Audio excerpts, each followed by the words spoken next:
the second session of After's Heart Ministries Shabbat Midrash, Rabbah 2.0. We have been discussing Abraham's journey and his beginnings for the instruction that Yahweh gave him concerning leaving Haran and going to the land of Canaan. One of the points that I made at the right before the break of the first session, because we went for about 45 minutes, took a break, and then went for 45 minutes. But one of the points that I had made was that Abraham is considered to be the father of all who believe. Well, in the second session, in light of the list of things that has been given to Paul to disclose to us is that if Abraham is the father of all who believe, we need to identify kind of what he believed and what his lifestyle choices were. Because I can tell you one of the dangerous things that has happened in Christianity is that what was happening at the time that the Roman Empire had occupied Jerusalem, specifically Israel, as a Roman Empire province, is happening now. And that is that the system of beliefs that would be required to identify when and how the Messiah was going to be born came out of a practice of the Magi and not out of a practice of the Jews, not even the rabbis, right? Who had already predicted that the Messiah should be on scene, right? But they did not know his star.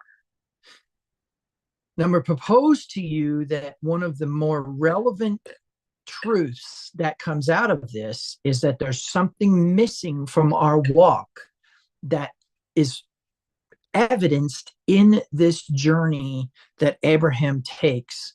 If we go back to Genesis chapter 11 and look at his father's walk, but we also need to reference some of the references in the Quran in some other texts to understand Abraham's world, okay?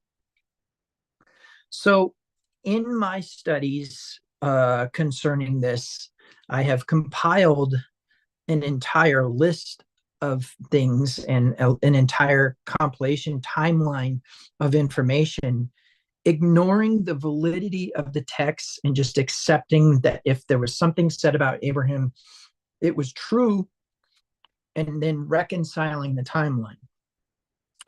The reason I did this is because of something that we need to get into, and that is, if Abraham is the father of all who believe, then his story needs to be valid, and his story needs to be studied, and his story needs to be applied to our lives.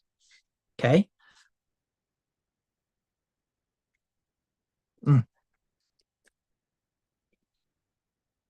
Excuse me. So,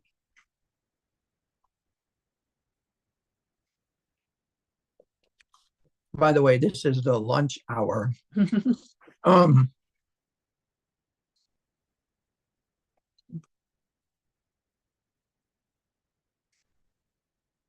There's a number of reasons that this is true. But I'm just going to point out some things that I have learned.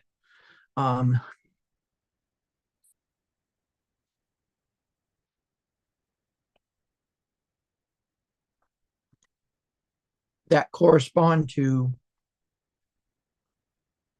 things that have not been communicated by the church. So let's start with the problem. I am going to go to a website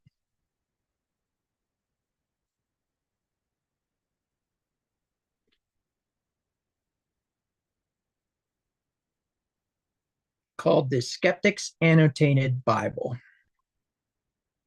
Okay. And specifically, I'm going to go to Genesis, and I'm going to go to chapter 12.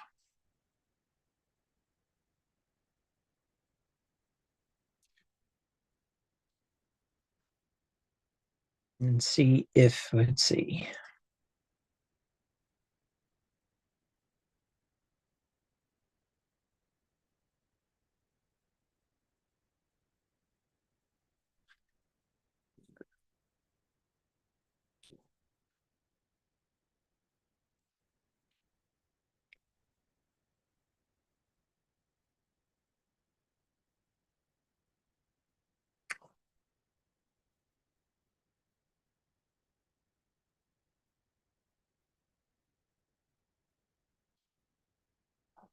In the Skeptic's Bible, in fact, I'm just go ahead and hopefully this isn't a copyright violation. I don't intend for it to be, and I think because I am in a state kind of educational, I might be able to get away with this in this way.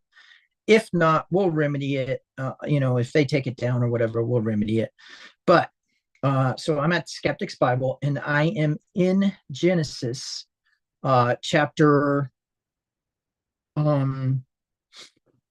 12, and I am in commentary number. So there should be, let's see, where is the number?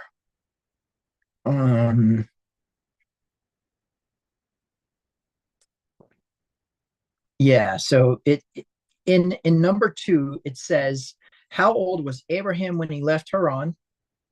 And how old was Terah when he died? Now, this is what I want to show you. And I'm going to tell you guys this. In fact, let me stop this screen share for just a moment and emphasize the importance of what I'm about to show you, because I don't know that it's necessarily something that you're realizing the gravity of. Okay. And it is this: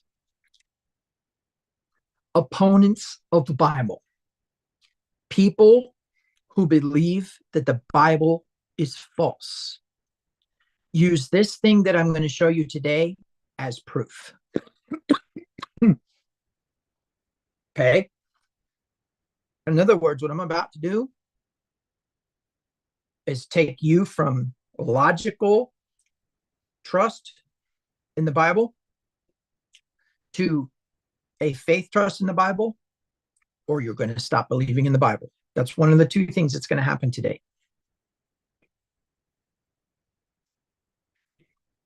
Here we go.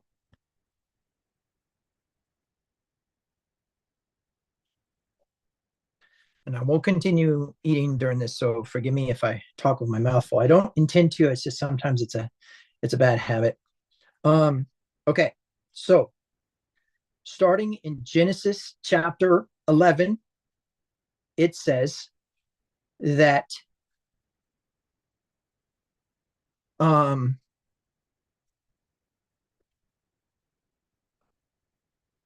this is the account of Terah's family. Terah was the father of Abraham, Nahor, and Haran. Haran was the father of Lot. But Haran died in Ur of the Chaldeans, in the land of his birth, while his father Terah was living. Meanwhile, Avram and Nahor both married. The name of Avram's wife was Sarai, and the name of Nahor's wife was Milcah. Milcah and her sister Iscah were daughters of Nahor's brother Haran. But Sarai was unable to become pregnant and had no children. One day, Terah took his son Avram and his daughter-in-law Sarai, his son Abram's wife, and grandson Lot, his son Haran's child, and moved away from Ur of the Chaldeans. He was headed for the land of Canaan, but they stopped at Haran and settled there.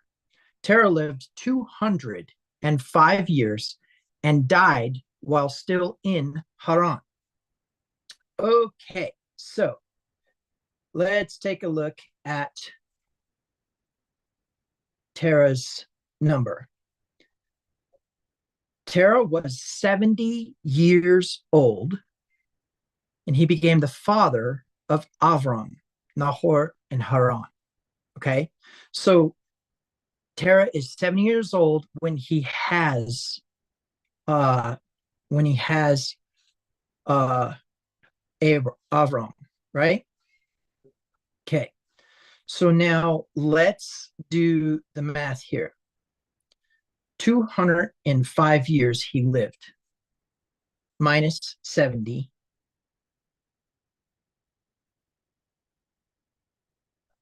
puts him at 135 years he lives after Avram, right? He dies in Haran. Now, here's the part that's important. If he's 70 years old when he has Abraham, right?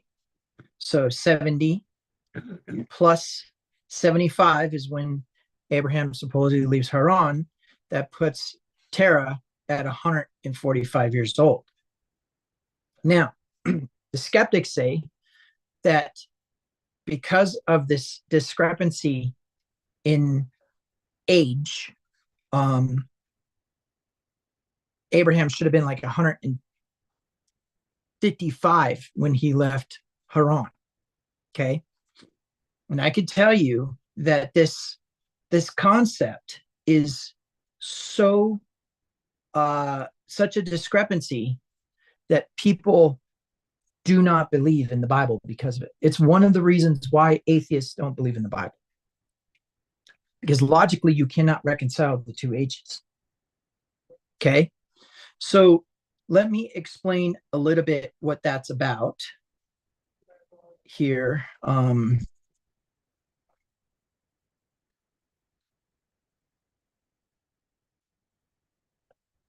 Let me get to this other thing.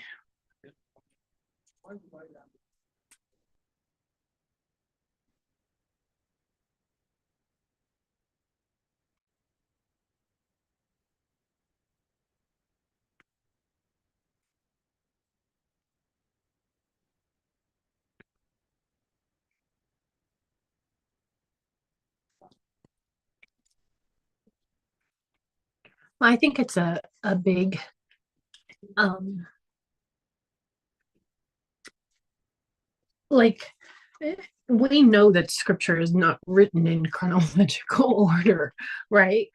We know this because there's a time in Genesis 1 where God says, create um, man and woman, but in chapter 2 we see him creating Adam, and then much later him creating Eve. That didn't happen all in the same uh moment, right? um so I kind of, knowing the fact that it's not in chronological order, and chapter 12 verse 1 does not start with and then Adam heard from, or and then Avram heard from God, and God said go, you know. So I don't see why this is such a big deal, because it's not written in chronological order. Yeah, but that's not the issue. The issue is it claims that Abraham was a certain age when actually he was a very different age when Terah was in Haran. Let me, I'm almost here. I apologize for the delay. And I promise that when I get it straight, it will make sense.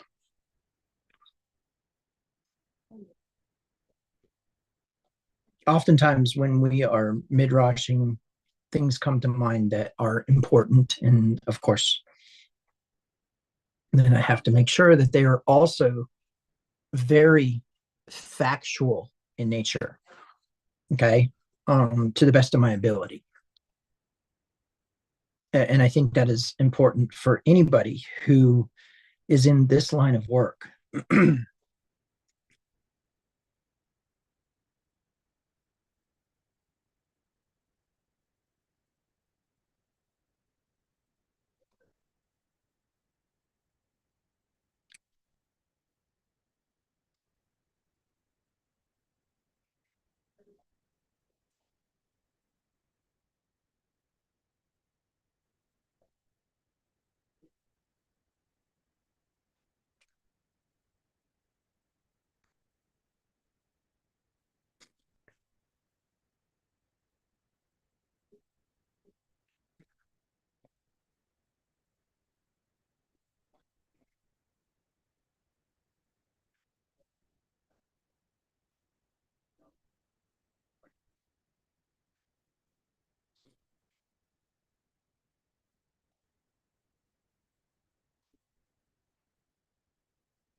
Sorry, I am battling a little bit with this web browser, so we may have to um,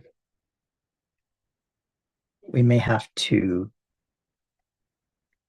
Okay, here we go.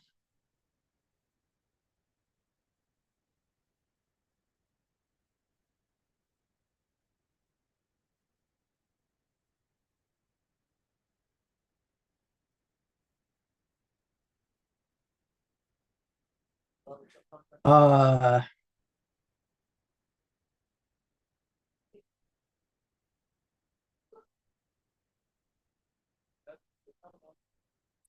there's a well-noted chronological difficulty in the text. If Terah was 70 when Abraham was born, Genesis 1:11-26, and died at 205, but Abraham left Haran at 75 after Terah died, as is claimed, then some calculations yield Abraham at being about 135, not 75 when he left. And I can tell you that because of this, people don't believe. Now,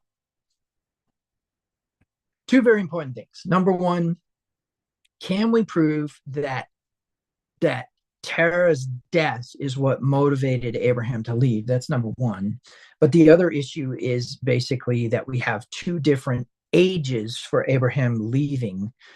And this is where I want to say that you have to navigate this not logically, but mythically. Not accepting that Abraham's chronological ages and all of that are necessarily correct. Now, what do we have to accept for sure? Torah is true. Torah is a person. That person said they are the way, the truth, and the life. So if that be true, if the word of God became flesh and dwelt among us, and not only that, but with the equidistant lettering proof of divine authorship of Torah that can't be found in any other books of the Bible, Protestant or Catholic, then we need to accept that age 75 was some sort of movement of Abraham out of Haran. But the question is, was it his heart or was it his feet? Right? Because there were two walks, right? One was halakha of action and one was the halakha of the heart, right? One was the spirit of Torah, one was the letter of Torah, so to speak. Okay? Where this becomes important is because the skeptics believe that this is proof that there were two different authors of Genesis chapter 11 and Genesis chapter 12, and that they conflict with each other. But we understand that the only way to really accept Genesis chapter 12 is true if if Terah dies in Haran at 205 years old, but he had Abraham when he was 75, then we know that either Terah was still alive when Avram left, right? Mm-hmm. And can we find proof of that? But also, we need to accept that age 75 may not have been a physical movement. Right. Well, I mean, you and I have discussed the fact that a day is not a 24-hour period, right? Mm-hmm. So in that context, is age the chronological rotations of the sun that you have lived, or is age the stage in which you are? The season. I mean, we know that Torah is a person, and it is truth. So therefore, how do we reconcile and come to a location where we can say, hey, this is not necessarily what it means just because it says he was this age? Is there some way of proving that?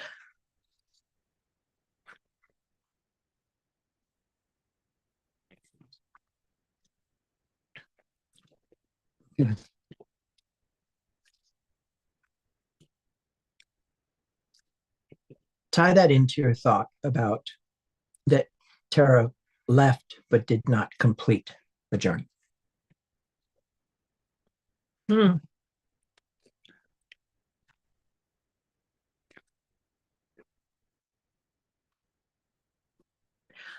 So if I tie those two together, and it says that Tara was 205, I would have to, I don't know what the 200 is, but the 5 definitely is like um in the middle of a decade, in the middle of a change, right? um the change of decade. So I would have to see the correlation that he was in the middle of completing an action, and that it wasn't a complete action. And I'm thinking that our evidence is actually in Jubilees, but give me a second here.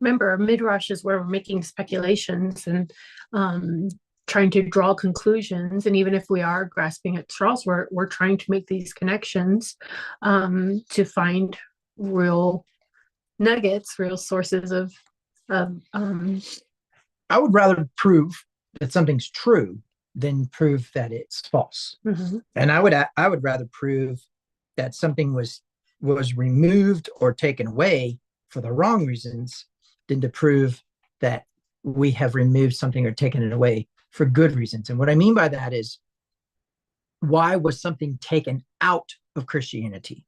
Why was something added to Christianity? And are those legitimate actions, right? Okay.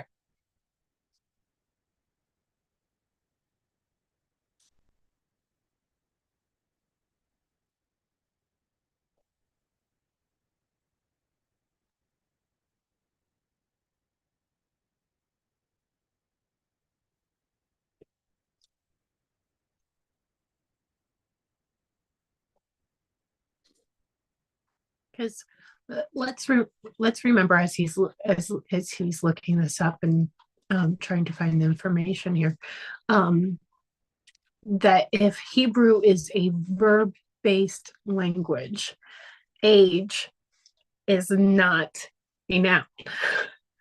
It is a verb. It is an action that is being completed or being done. So we think of age as a noun. We think that's how old someone is, their position in life, or whatever. But in Hebrew, understanding this word is definitely a verb. So it is an action being done within someone, or they're doing it. Okay. I have a couple thoughts. And what I'm going to do is I'm going to share something. We're going to discover it together. Without me knowing the answer, which will make it much more acceptable in my heart that the answer is what it is, right? I don't get to place any bias on it. So the premise is going to be in the Hebrew. The break, okay? The break is very, very important, because what do we know? We know that oh, you know what? Well, we won't be able to do it that way. I was thinking we would be able to do it that way, but we may not. Nope, we won't.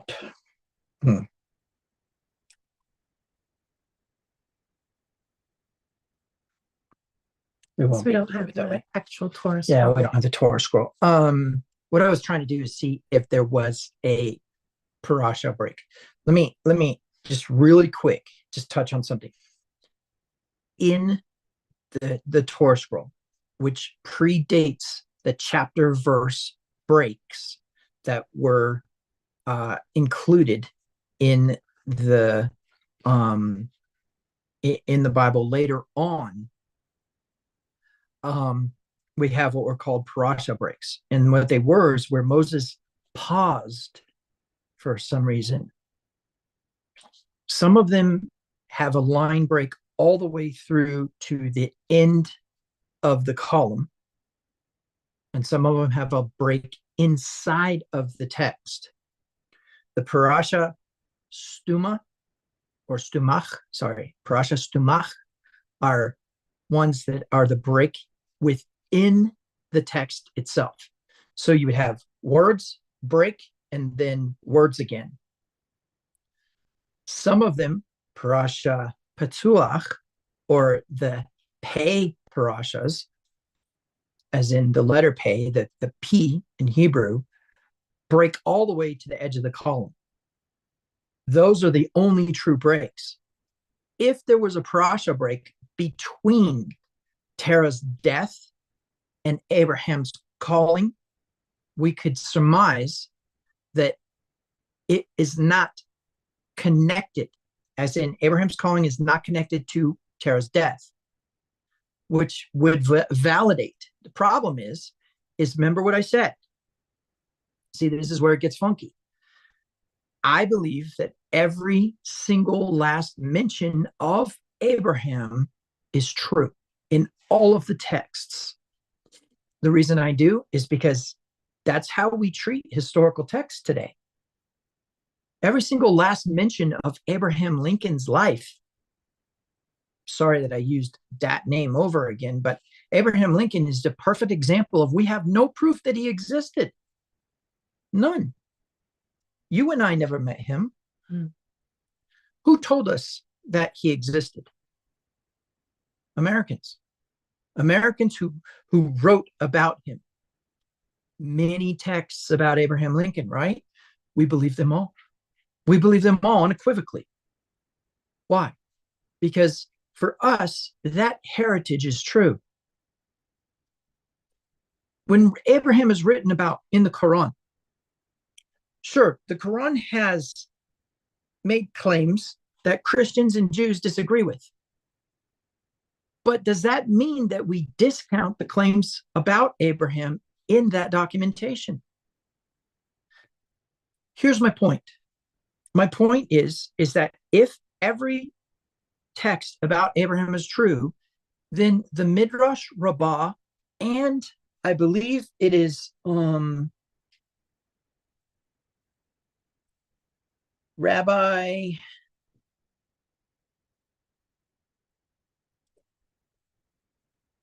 Eliezer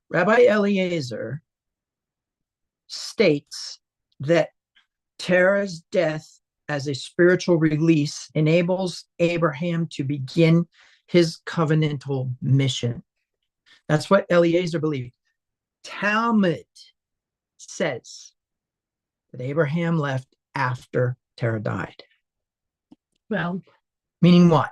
Meaning the only way that you can believe the Bible after this day is if you believe either A, that he left while Terah was still alive, or B, just accept it as myth, that it is something that you cannot reconcile because Torah itself contradicted itself to show us something, instead of it being that it's some sort of lie or deception or there's multiple authors or all the other hogwash that people claim.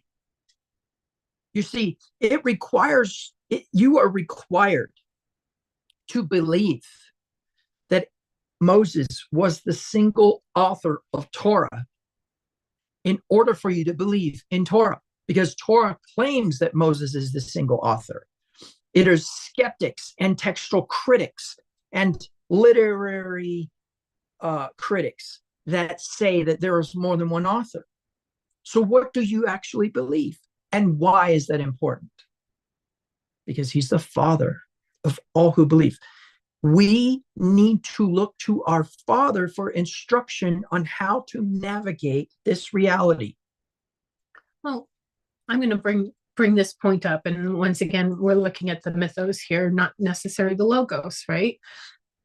There are people not walking in their purpose who are literally dead.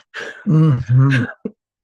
Okay, and they're still walking around, so they're not without life, but their personality, their hearts are dead. They have no life within them. Like, you could look at this in multiple ways.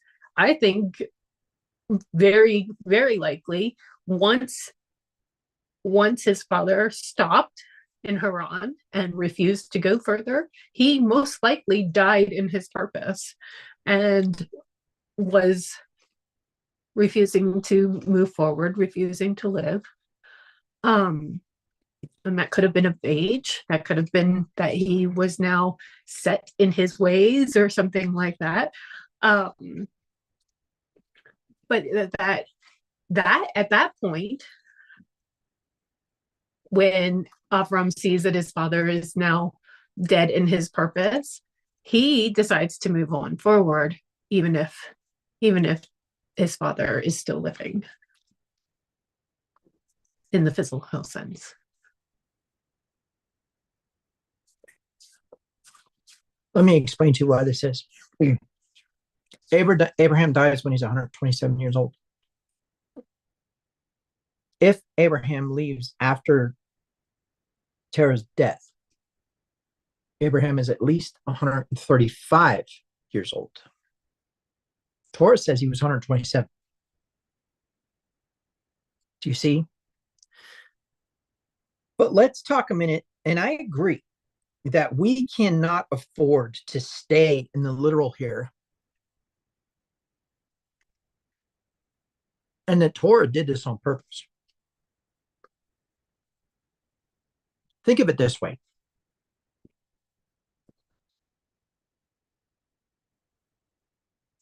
I'm going to give somebody instruction for a movie. Okay. I'm writing a script and I say, pretend that you are the teaching and instruction of intent from a king. That you are actually the words that come out of his mouth, and that you have intelligence and personality and energy. And you go and you sing in the hearts of men. Pretend that you are that thing.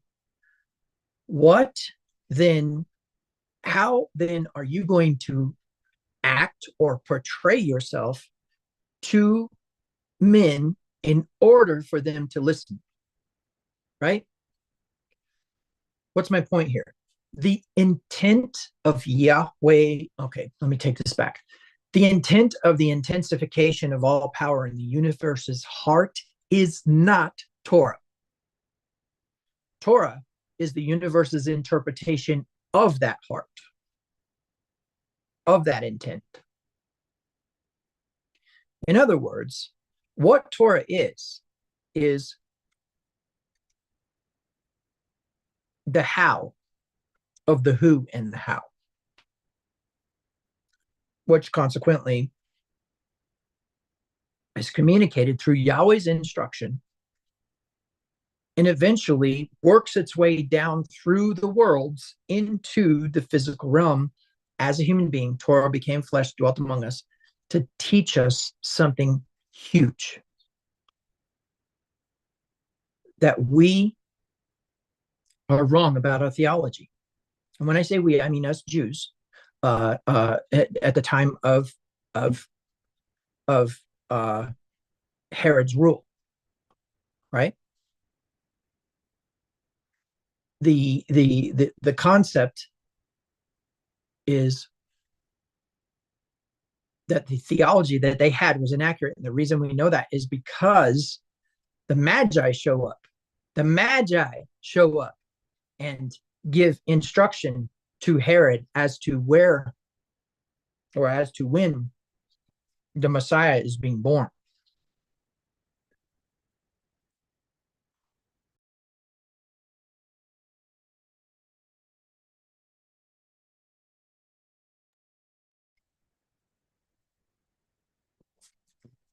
Okay.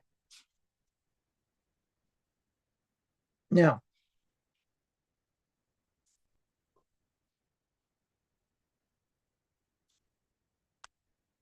if we accept that we have to depart from the logic of chronological belief in how the Bible is supposed to be read or structured as a chronological Bible, and we depart from the need for Abraham's father to be dead when he leaves Haran, this verse becomes okay again. But if we stick with what we currently know, it doesn't. However, Deborah brings up an awesome point, and that is that perhaps the rabbi who says that Terah's death precedes Abraham's leaving Haran is actually not literal, is a very real thing, because rabbis know that there's more than one level of interpretation, right? Mm-hmm.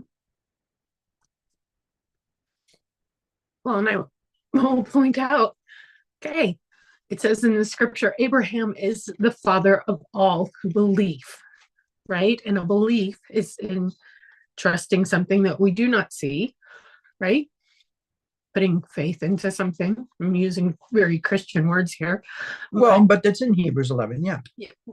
But the truth is, if you're looking at the scripture to be able to prove that it is correct, this is one instance where you can't prove it unless you start believing in something that you can't necessarily tangibly add up, right? If you're putting your faith in the logos, then you do not have faith. If you are believing in the logos and believing in, well, it's got to be concrete and it's got to be stagnant, then you do not have a belief. Mm-hmm. Mm-hmm. Remember, we ended the last session with the concept of beginner's luck. That the first thing that happens when you begin to walk in your purpose is you get kind of a little boost, little extra favor, as Christians would call it.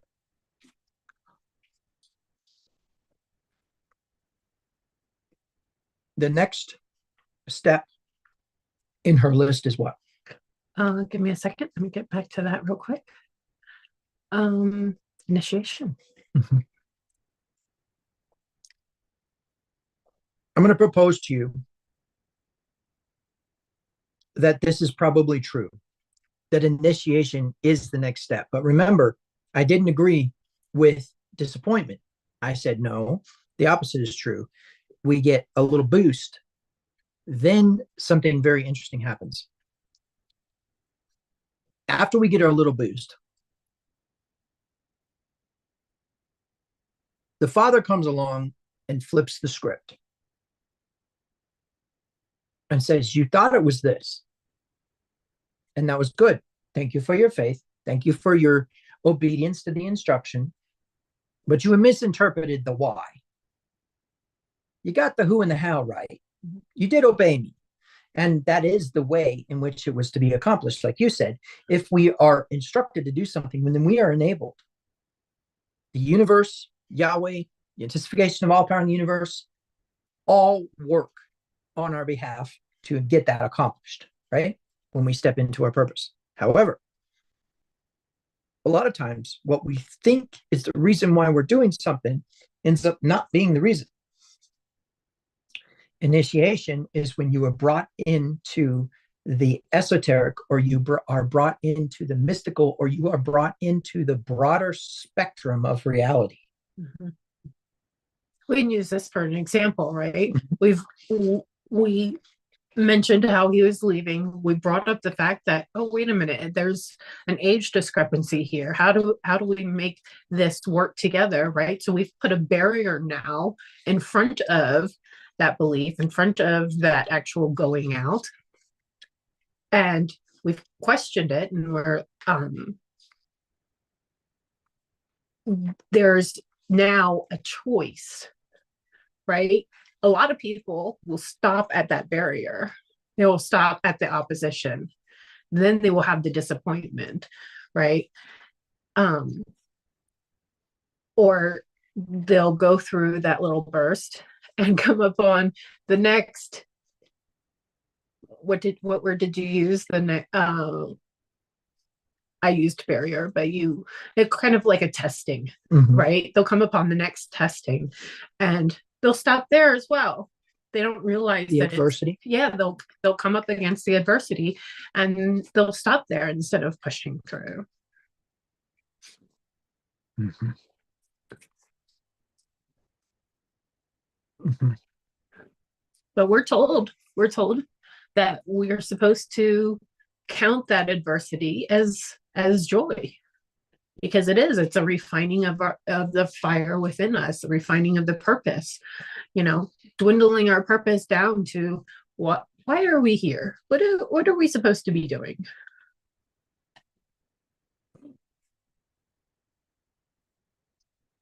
Yeah. Mm-hmm. So I see that initiation as a decision, a further decision to continue on. Mm-hmm.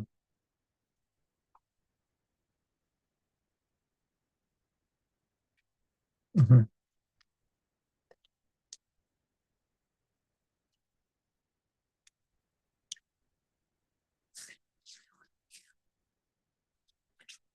I want to propose a concept. There's three elements to it. The first element is that if you can think of something, then it does exist. Okay. In other words, if you dream something, it's probably the thing that you are going to do. And what I mean by that is that it's going to follow the path of least resistance. But also, this is true when it comes to the belief in things. There is a theological concept, and I can't remember its scientific name, but it basically says that if you can think of God, then he must exist. Okay, that's in systematic theology. The concept is if you can think of it, it must exist. And the reason this is important is because we are about to kind of do a little bit of a dive into a very important concept, and that is that oftentimes we misinterpret things. So let's go a minute into anthropology, okay? Not archaeology, but anthropology. So what is anthropology? Anthropology is a study of data and information that could give us an understanding about a people who don't exist anymore.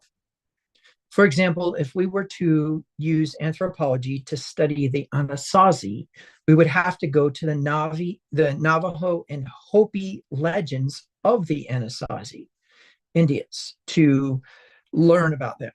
Do we go to Mesa Verde and accept that Mesa Verde is evidence of the Anasazi? No, there's nothing there. There's nothing there to prove that Mesa Verde had anything to do with Anasazi, right? But we do know that the Anasazi were a people. Why? Because we have legends of them in lore in other cultures. Same is true for the Hyksos. The same is true for other peoples who don't exist anymore.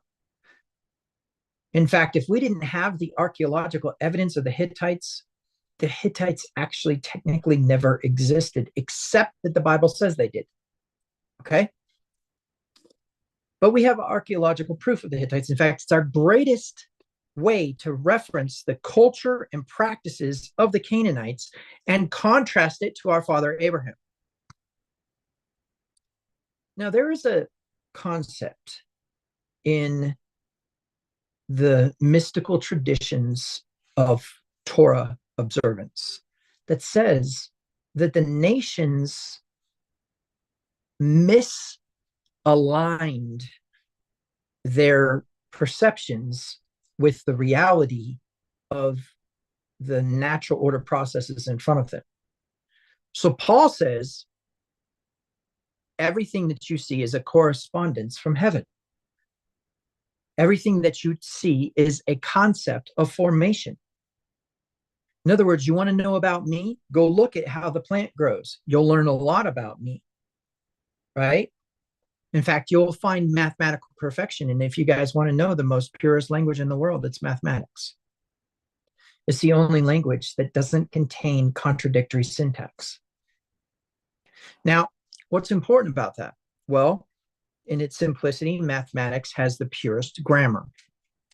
So when we want to look and see the intensification of all power in the universe in front of us, we only need to look to mathematics. And of course, Fibonacci sequence, golden ratio, golden angle, etc., right? Golden triangle, all of these have a very special connection to the divine and are in the nature around them.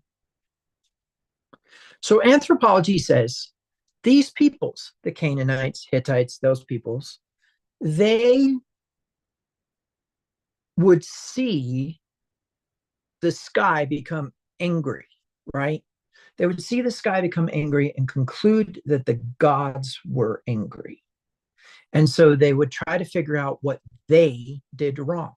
They had no Torah. They had no information about what they had or had not done wrong.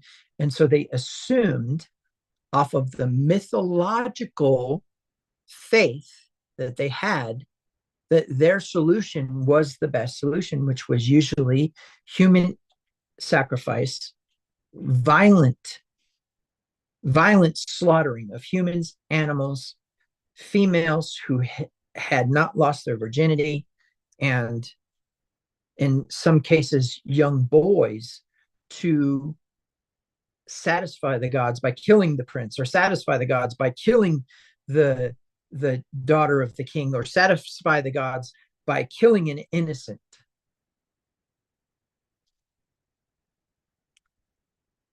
So their practices, their cultural practices, indicate that they believed something incorrectly, but were all of their practices inappropriate?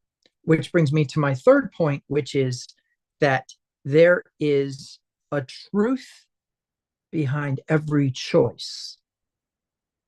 So when a pagan comes along, and I shouldn't call him pagan, I should say when somebody who is ignorant of Torah and does not keep the things of Torah in their hearts, which of course we know it was written on their hearts, then they will end up slaughtering humans and exploiting things and doing bad things, chattel slavery, etc., because of a misunderstanding of what they were observing or practicing. Now, where this comes important is in the beginning of Abraham's life, when he first challenges idolatry, which consequently, we do not have that record except for one single very important thing. And what is that? Do you know? Well, besides the extra books. Well, of course, the extra books, but there's something in Torah that gives us a hint. They don't know. Okay. So in the Torah, in chapter 11, let's go ahead and go there. I will get you guys a screen share here in a second. Let me navigate there first, because I was looking something up while Deborah was talking. Okay, so in chapter 11, let's go ahead and share that screen.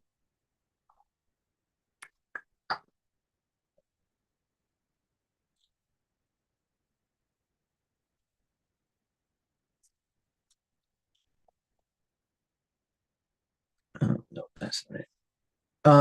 Here we go. Starting in verse 27.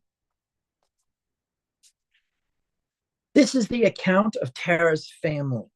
Terah was the father of Avram, Nahor, and Haran was the father of Lot.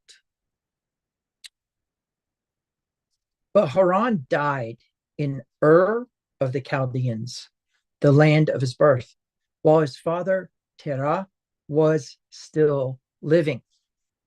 Okay, this right here is the word that we need to concentrate on in a strong way.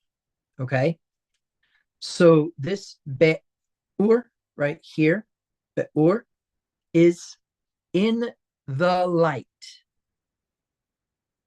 That is this word here. Okay, I'm sorry, in a light. Okay, but this word chasdim right here is a very, very important word. It is the word for Chaldeans. Now, before we go too far and deep into this, you can see that of the 80 times that this word is used, every one of them in the English is translated as Chaldean or Chaldees or Chaldea. Now, I will show you really quick all of the references to this word. 11:28, 11:31, 15:7, 2 Kings 24:2. This does not stop with Abraham, and it doesn't stop even with Nehemiah, who consequently post dates all the rest of these books that I'm about to show you that this is in. Jeremiah, Isaiah, right? Lots of Jeremiah. Jumping over to the other set, Jeremiah, lots of Jeremiah. Ezekiel, stopping at Habakkuk, jumping over to the other set. It stops at Habakkuk. It's in Daniel. In fact, you're going to find out that the Chasdim are who Daniel was put in charge of. But one of the very specific verses I want you to see, and this is important, hold on, let me go back to the first set. There we go, is going to be, and actually, let's get out of the Hebrew here real quick so that you can see this. Let's do New King James Version. Now, let's turn this one off. Let's do New King James Version here. Okay, or the Chaldeans, right? But when we go into this and we start looking at these verses, you will notice that this discussion about the Chaldeans seems to be some sort of city, okay? A location. So now let's do something. Let's just ask a very simple question, okay? We'll ask the AI of DuckDuckGo really quick. So Duck AI, where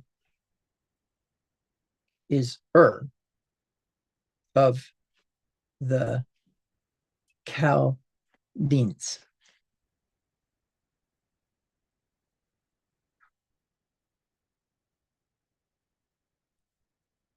The AI says, here, right here, southern Mesopotamia, or what would now be Iraq, right? But that is largely established by the archaeologist Sir Leonard Woolley in the 1920s, right? They say it was an ancient city, right?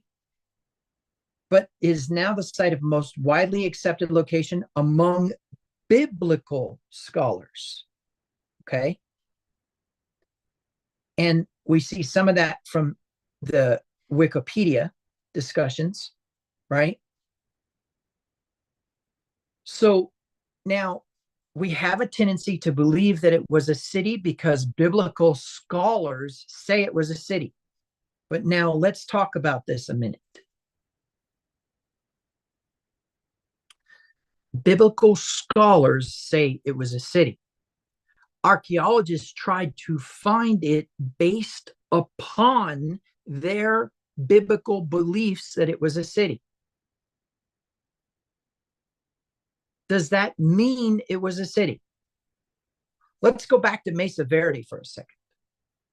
Does the discovery of Mesa Verde prove that the Anasazi Indians existed? No.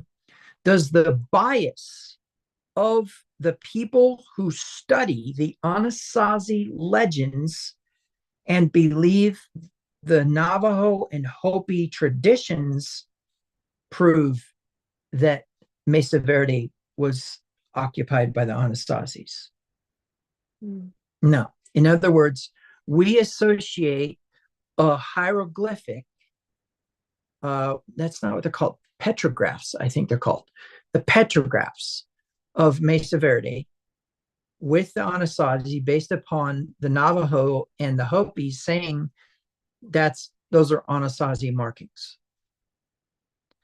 But the discovery of Mesa Verde does not prove that that's an Anasazi dwelling place.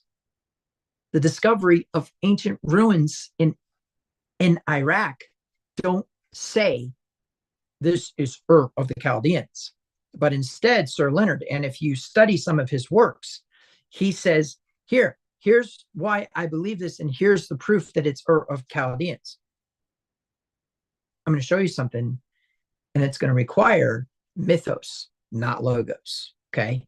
Remember, when we are dealing with the sciences, when we are dealing with quantum mechanics, when we are dealing with physics, when we are dealing with anthropology or psychology or archaeology or theology, it has to reconcile to the Word of God, not the other way around. And now I'm going to show you something in the Hebrew.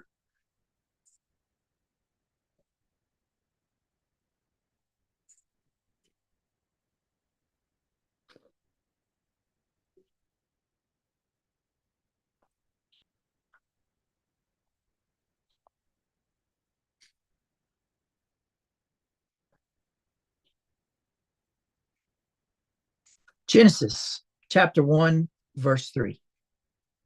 And God said, let there be light. And there was light. This word right here is spelled Aleph, Vav, Resh. That little dot above it is something that man put in later on to give a sounding interpretation for cantors, for people who are singing Torah, okay? However, it does not necessarily reflect the reality of that particular word. What do we know about it? We know that for whatever reason, even in the JPS Tanakh, which is the traditional translation of the Torah, Nevi'im, and Ketuvim, in the reality of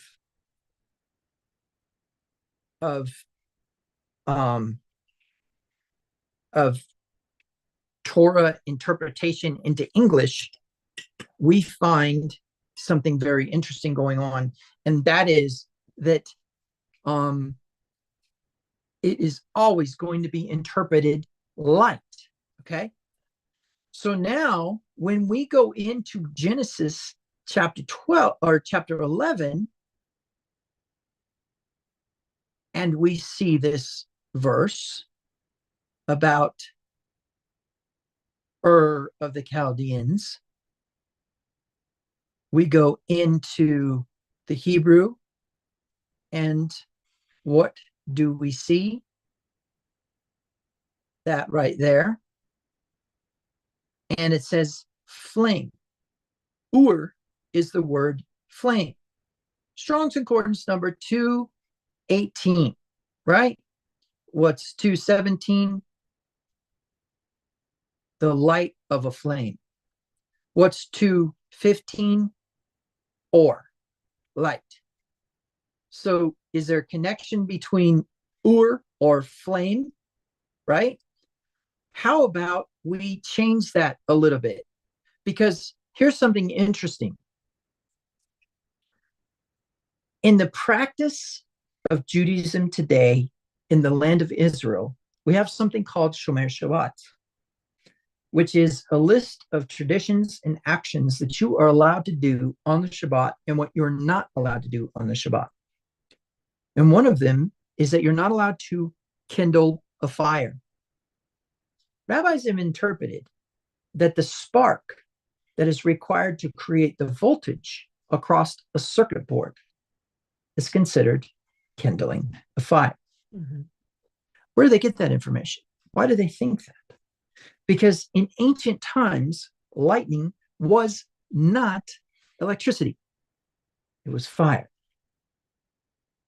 You know, when fire from heaven came down and struck the people whom were there to arrest Elijah, it was lightning. In fact, you can actually go into some Jewish traditional literature and find that to be true. That it was not electricity, that it was lightning. Or, I'm sorry, that it was not fire, but it was lightning. Okay? So now, a flame is a physical, as in the laws of physics, manifestation of light as a result of heat, and is the evidence of fire.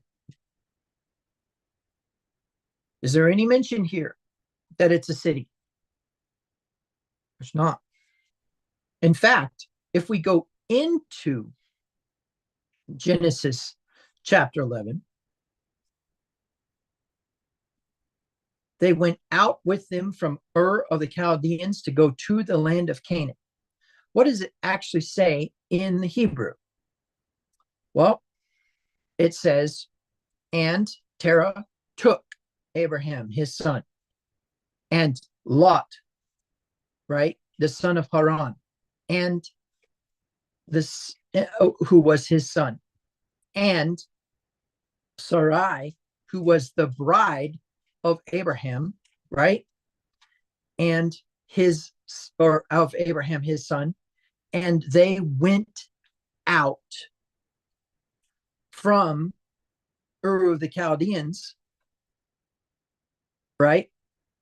And let's see, this is going to be, and I know I'm not sharing the screen.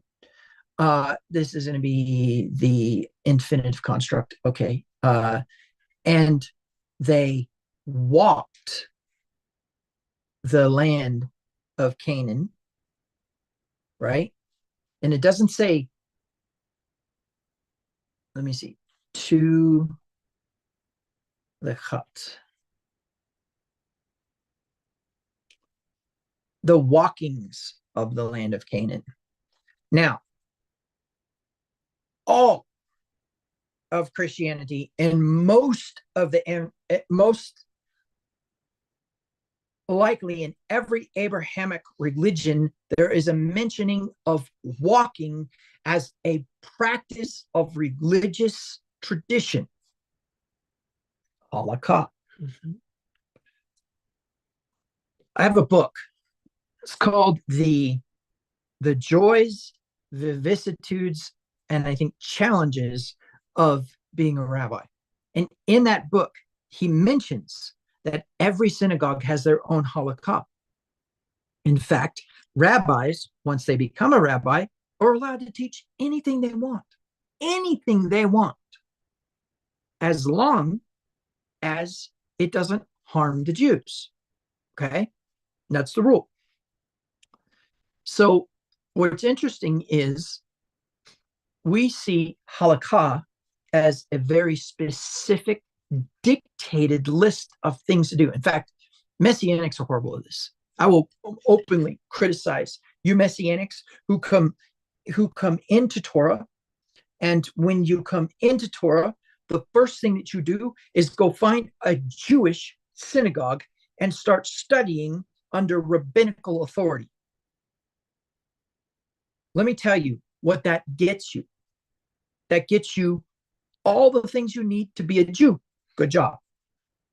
But truth be told, it gets you nowhere closer to your Messiah and gets you further away from the Torah that the Messiah was. Because why? Rabbinical Judaism is going to teach you that the belief in Yeshua is a heresy. So you Christians who say, I'm going to get into my Hebrew roots, and you go to a synagogue, fail. Okay? Absolute fail. Now, those of you who completely reject rabbinical authority, in light of you coming into Torah, you also are goofy.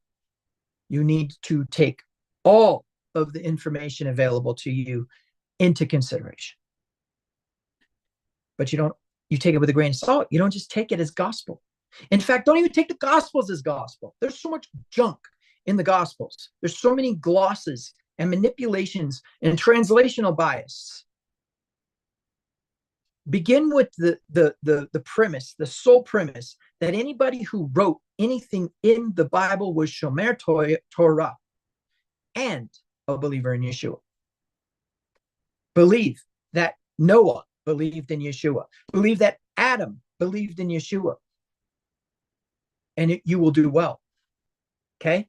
Now, I know we've gone a little bit long here on this one, and that's partially because I think I forgot to set my timer.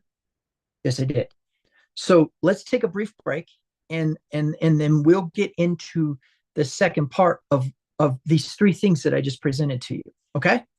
Okay.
Okay. So I know that we have some other questions, and I don't want to neglect those, but I think what we're talking about is important, and I'm going to explain to you why. Okay. Um, Remember, I said that we need to ask, what did the creators of the Christian religion uh, take away, and what did they add, and what was lost when they stole your religion, and what was unfortunately became your what not what was, but what unfortunately became your religion. Okay. Now,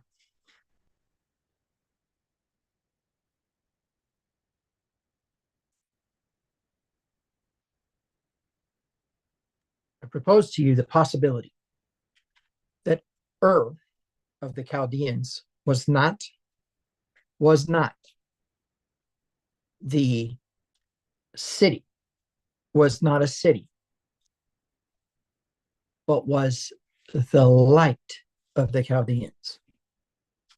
And I propose to you that after the incident with Nimrod, Terah believed. Okay. So let me explain to you a little bit um, about that incident, because I think that part is important to this information. Um, and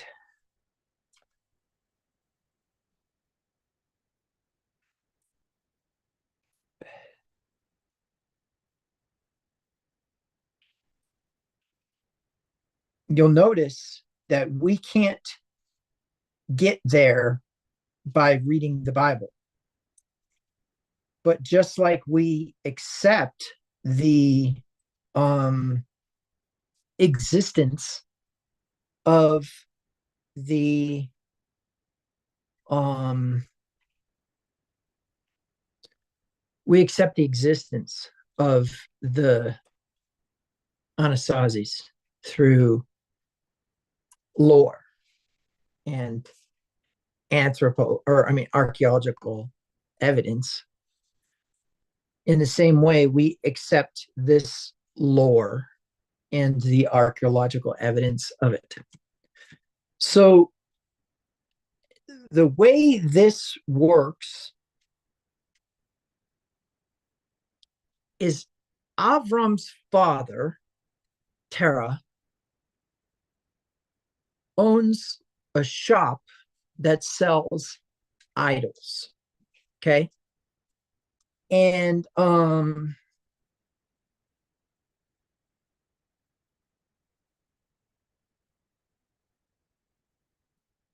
in the process of Avram beginning to discover the spiritual realities of life, he begins to question the validity of idolatry. Now, I want you to remember anthropological discussions concerning idolatry come from the people thinking that a god was angry with them and that they could satiate that god through the violent giving up of something, the giving up of food, the giving up of life, the giving up of animals, the giving up of their loved ones, to seal kind of a deal with the gods that they would still have the prosperity, that they would still have fertility, that they would still have their crops grow, that they would still have rain in the season they needed rain. In fact, when a famine would come on the land, they would immediately think that that they pissed off a god and that they needed to help. They had needed to remedy that somehow. Sound familiar? Isn't it interesting that our religion propagates such a concept. I've always wondered about that. I've always thought to myself, why is it that we claim that we are somehow better than the pagans when we claim that we can't satisfy our God and that rain won't fall and that we won't have children because of his wrath if we're disobedient to him, and that we need a quote unquote substitutionary sacrifice? I think we're treading on dangerous ice. But I'll get back to that. Okay. So, in principle, what happens is he challenges the belief about idolatry. Should we really be killing humans, or should we really be killing animals in order for us to satisfy some God, right?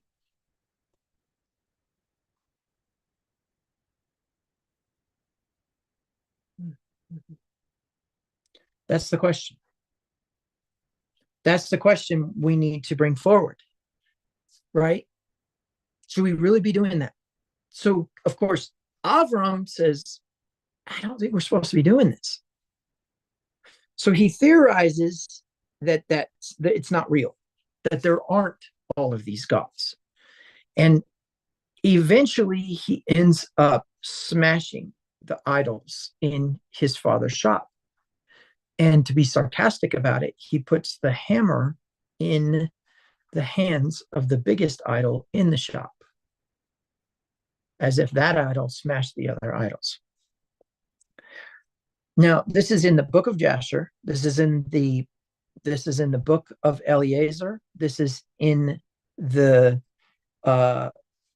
Targum Pseudo Jonathan. This is in the Quran, and this is in the Ibn Kathir stories of the prophets. So there's 2 Quranic, 1 Christian, and 2 Jewish sources of this story. Okay.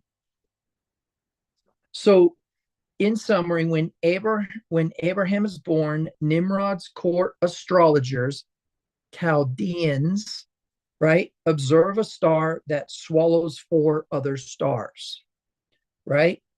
They warn the king that a child has been born who will destroy our idolatry and destroy Nimrod's reign. Nimrod orders the infant slain. Terah, a court official and idol maker, hides the baby in a cave for 10 or 13 years. Okay.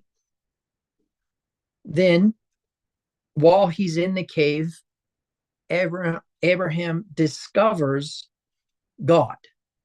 This is in the book of Jasher, the Genesis Rabbah, which is the Midrash Rabbah, which is the lore of the Jews, and in Quran, Surah 6, 74 through 79. As he's growing up hidden, Abraham gazes at the heavens and reasons from the elements,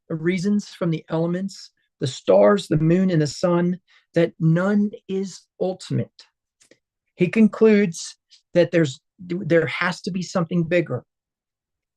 In the Midrash and in the Quran, they both agree that the contemplation that he discerns that there is one God, one creator, right?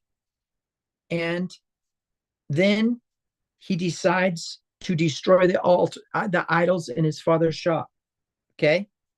Which then causes Terah to bring Avraham to Nimrod. Why? Because of the prophecy that he would destroy idolatry. So now Nimrod goes through this whole thing. It's simply this: Nimrod demands worship of fire. Okay. Abraham replies that water quenches fire. See, this is Abraham's conclusion as he thinks about the fire in the sky, because that's what they called it, the fire in the sky. That's what Shemesh means, or the consumer in the sky, the chewer, right? 2 front teeth, and the mem, which would be the chewer of chaos. Okay, so he concludes that something can quench that fire. What can? water. And where's the proof? The clouds cover the sun. So in his mind, he's like, something's got to be bigger here. Something's got to be bigger. So then Nimrod responds and says, well, then we will worship water. And Abraham responds and says, no, clouds hold water. And so Nimrod says, then we'll worship the clouds. And of course, Abraham says, no, the clouds are dispersed by the wind. So Nimrod says, well, then we will worship the wind. And of course, Abraham responds, man withstands the wind. Whoa, big trip right there. Because why? Only the nomads had learned to withstand the wind. Even the city dwellers had the sandstorms come through and rip up their city. But the nomads had figured out how to aerodynamically design their tents and to learn how to anchor them in sand, learned how to make their tents impervious to the sandstorms. And we know that nomads were derived from Avraham. Okay, so in that way, now he says, well, then we will worship man, right? And of course, Nimrod, furious, orders him cast into the furnace of Ur-Kasdim, cast into the furnace of Ur of the Chaldeans, orders Abraham burnt by fire. The fire was so strong that it killed Haran. So Terah's son dies as a result of Abraham's incident. And now we can understand where Terah's bitterness towards God would stop him from entering the promised land. Right? His bitterness about his plight, that Abraham is the cause of all this. Because what happens is while Abraham is in the furnace, nothing happens to him. He is not burnt, right? And it says he emerges unharmed, but Haran dies. That's in the book of Jasher, Genesis chapter 11, verse 31, reinterpreted by Jasher, and also the Perky de Rabbi Eliezer, or the PRE. Perky means father. So father of Eliezer, that writing, which is Jewish in nature, by nature. Okay. Now, so really what we've got here is that he comes out of this furnace with no problems, right? Then in his exile and journey in Haran, we start to see our text that we're talking about today come into the spotlight. Why? Because Abraham is exiled from Haran. I'm sorry, from Ur of the Chaldeans by Nimrod, not Terah. Okay. So basically, after the furnace miracle, Nimrod fears the rebellion and banishes Abraham. Terah, seeing the divine favor on his son, joins his son's faith. Goes from being an idol maker and in the court. Let me explain to you, sitting in the court of Nimrod. Nimrod was the first to try to prove that he should be worshipped because he was a god. Nimrod was the first to establish that life was actually energy, and that this realm that we are in right now is actually only 1% of a whole bunch. Was Nimrod wrong? No, but he tweaked it and started trying to make it that he was the only authority and the only one that was enlightened enough to guide the people, and consequently is associated with the Tower of Babel. Okay. So what happens? They leave the Babylonian Empire in search of a home. When Terah leaves Ur of the Chaldeans, he leaves for where? Canaan. Do you get that? Go to a land I will show you. Leave the house of your fathers. Leave, right, your generations. And go for yourself to a land I will show you, or walk twice. So Avram leaves, right? Heading for Canaan. Terah joins him because Avram is the one who's exiled, which means what? He probably was not yet 20, because in the Hebrew lifestyle and in the Hebrew culture, the age 20 was when the inheritance was passed to the son. So Terah leaves with his son Avram, right? As a matter of a convert to his faith, to the faith. Now, what's interesting is there is a concept that Terah only goes so far, right? Because Haran died. And it even says in the Torah, right? In the Torah itself, in Genesis 11, that that Haran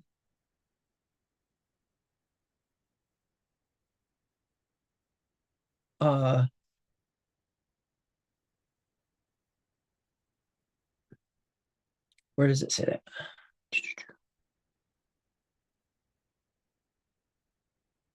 See. Am I just in the wrong version?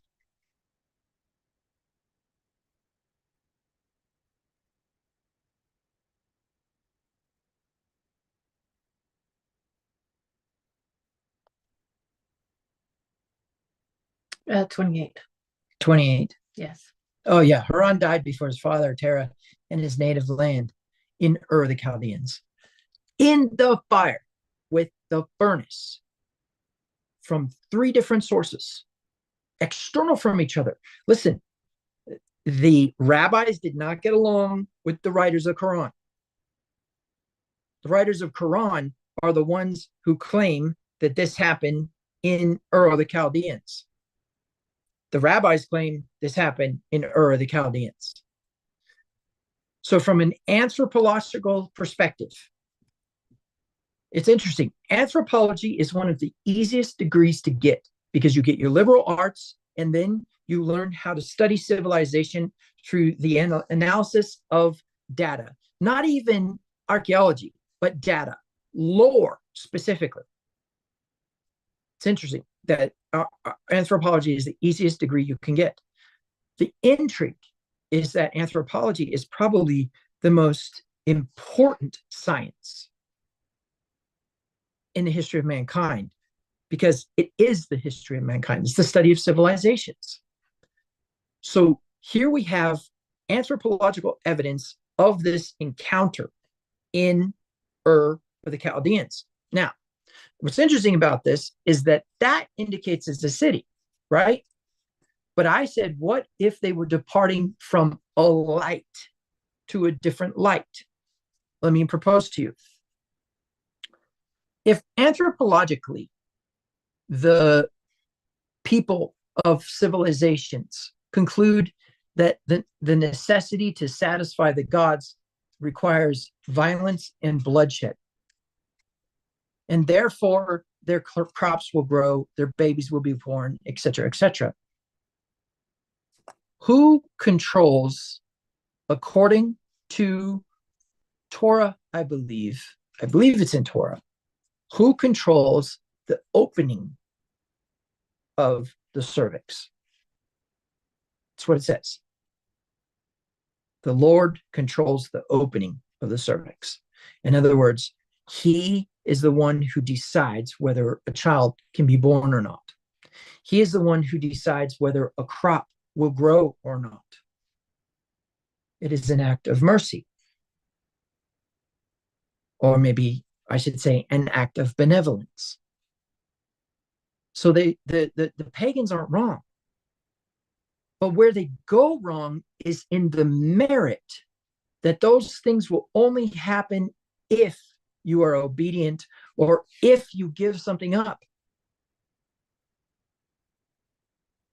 Right? So when I talk about initiation, I want to make something clear.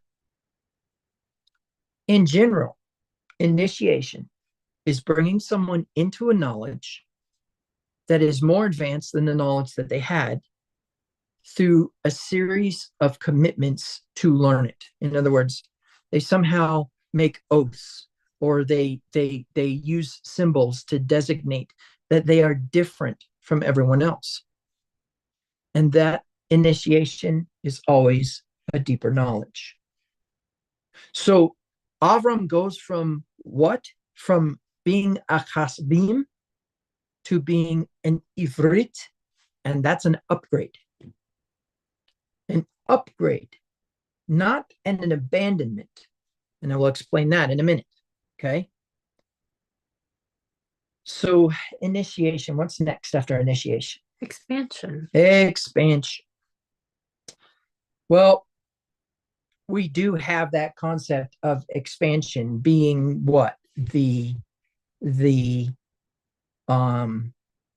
beginner's luck, right? Mm-hmm. Then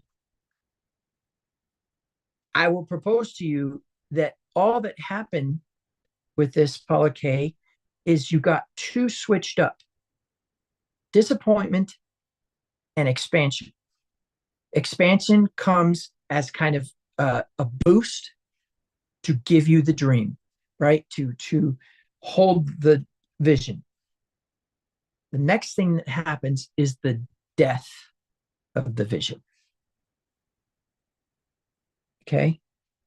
And what's the point behind that? What's the intention behind that? That you are willing to maintain the vision without evidence. You were given evidence to begin with in order to build the confidence, because it is a relationship.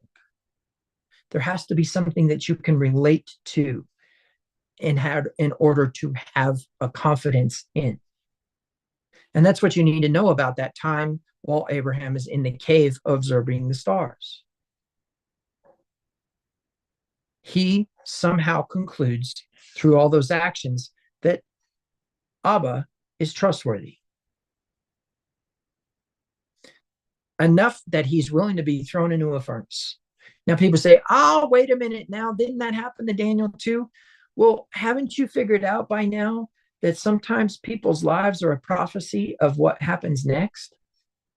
And not only that, but what if Daniel's life was so reflective of Abraham's life that they decided that the best solution was to copy Nimrod, to test whether or not Daniel was a believer of the God of Abraham? You see, it doesn't always have to be stuffed into this nice, cute little box with a bow. It can be chaotic like this. And it can be that we don't just read the Bible for our information, because it's about hearing your shepherd's voice. But it's also about the fact that the discrepancy in Torah tells us to look deeper, right? To the uninitiated or the unlearned, they will abandon it and say, I don't believe in the Bible because of this verse. The Jews say that he was 127 years old. The Jews say that his father was 205, and the Jews say that he left when he was 75, and that's impossible. And so they abandon.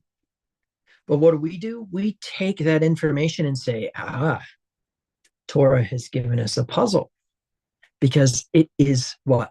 It is the glory of God to conceal a matter, but it is the glory of kings to seek it out. Okay, so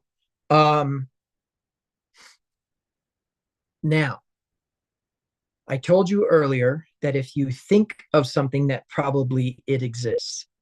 Were the nations or the Gentiles wrong when they said that it is up to the gods that a child is born, and up to the gods that a crop grows and that the rain falls?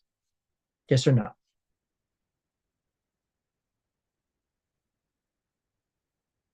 Not really. The answer is yes. The answer is yes. Now, they say, oh, we need to satiate the anger that they have. And we need to do it through giving something that we value up.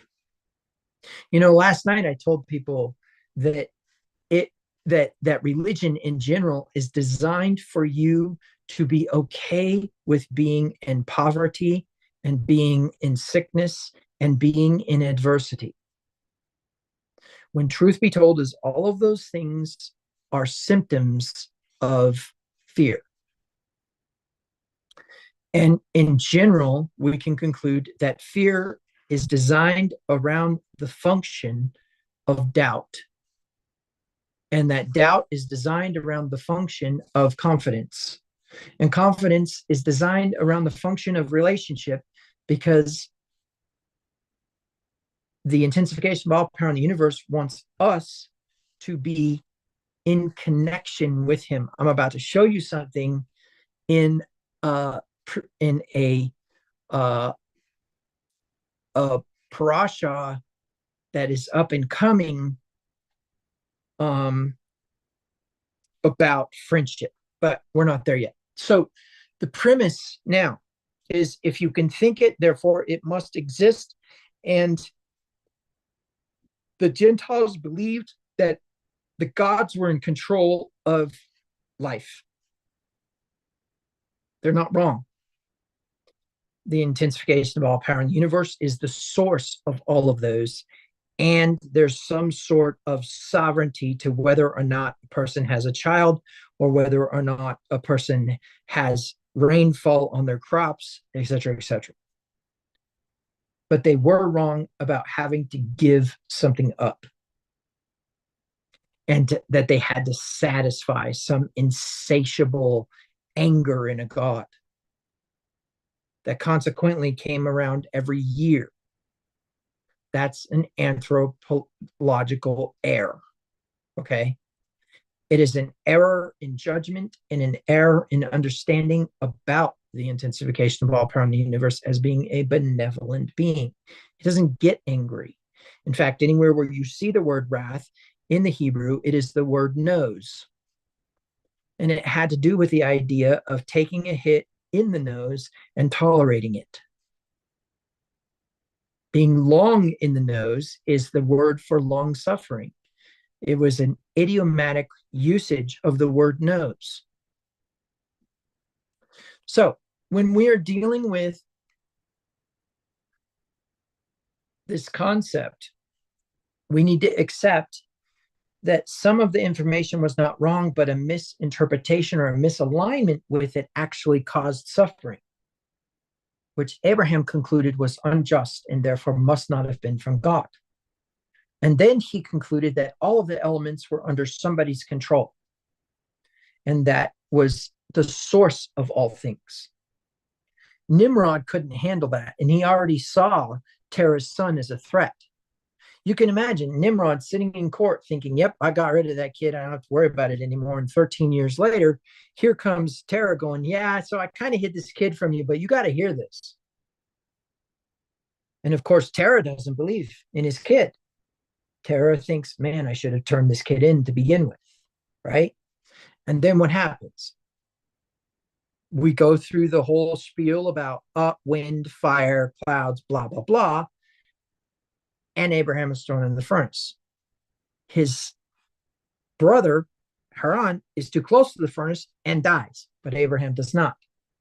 So Terah begins to believe in Yahweh, accepts the instruction to go to Canaan. Why? Because that's the direction he went. But he stops in Haran. Terah's death, whether it is physical or not physical, somehow opens the door to Avram believing that he needed to leave for Canaan. And he goes to Canaan. And when he arrives at Canaan, he is given beginner's luck. Ridiculous amounts of prosperity. not only in asset wealth, but in land ownership and in control over the people as a king. And then something happens. Yahweh ups the game. He says, you figured out that I'm not into idolatry. You figured out I'm not into substitutionary sacrifices. So you need to know that I am going to make you the father of many nations. I just read you Romans chapter 4, which says that Abraham's faith was accounted to him for righteousness. That word accounted means that it was calculated. In other words, the amount of prosperity that he would be given as a result of the fact that he went ahead and accepted that God's promise was true.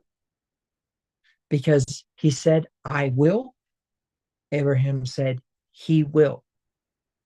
Remember when he's taking Isaac up the mountain and he says, Yahweh will provide a ram for us. I mean, a lamb for us. And of course, we know also that the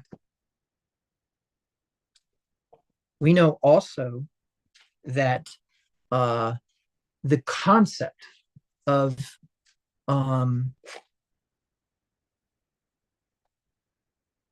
Abraham's accounting of righteousness predates the covenant. So let's sum this all up, and then what we'll do is we'll take a little break and we'll go into the third session for those of you who want to stay. For those of you who do not, I'll say Shabbat Shalom, but we will go ahead and jump into some even deeper things in the third session. I'm not quite sure how long this break is going to be. In fact, if you will give me a moment, I will let you guys know. But for now,